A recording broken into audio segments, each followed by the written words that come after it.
So in this video I'm going to show you how we go ahead and edit portraits every time we open a portrait. So I'm actually going to go to Image and click on Duplicate in order to make a copy of my portrait so I can see the difference from the start to the finish.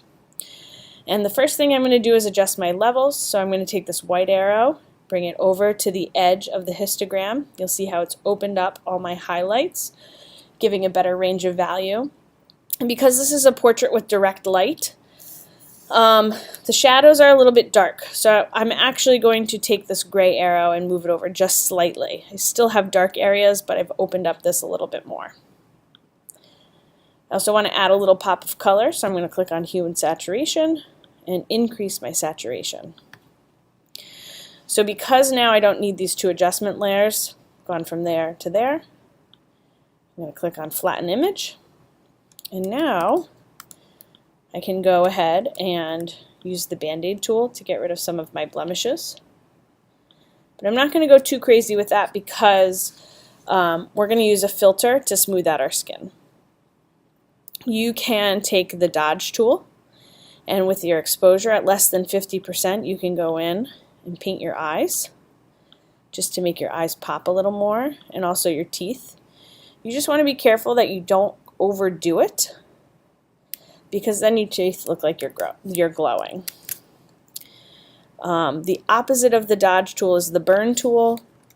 So you can take the Burn tool and come in and add a little bit more darker tones to your face if you need to. You can also play with the Sponge tool. So if we flip this to Saturate mode, you can bring color out a little bit more. But again, you don't want to go too dramatic. So the next thing we're going to do is smooth out our skin. So I'm going to take my background layer and copy it by dragging it over this icon down here. And where it says Normal, I'm changing that to Overlay. Now I'm going to go up to Filter, click on Other, and go to High Pass. And I'm going to set this to be a number between 7 and 10, erring on the size of a smaller number.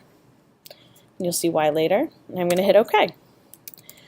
So you'll see that this has come in now and super sharpened my face. I don't really want it to be like that. I want it to be smoother. So I'm going to invert this by hitting Command I.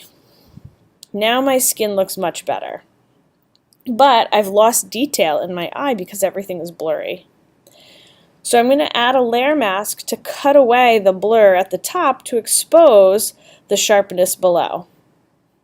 So, clicking on Add Layer Mask, clicking on the Paintbrush tool, making sure that my mask is clicked on and my black brush is on top. Remember, the black brush removes, the white brush brings it back. So now I'm going in and painting over the details in my face that I want to bring back.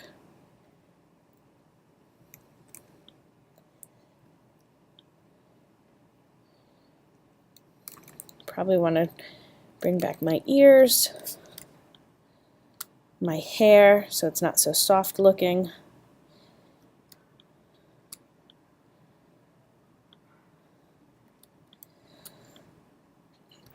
And then also my clothes.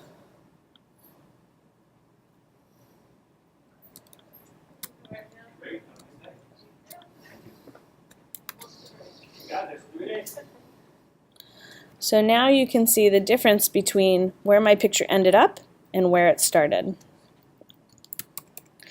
So that's what our final portrait should look like.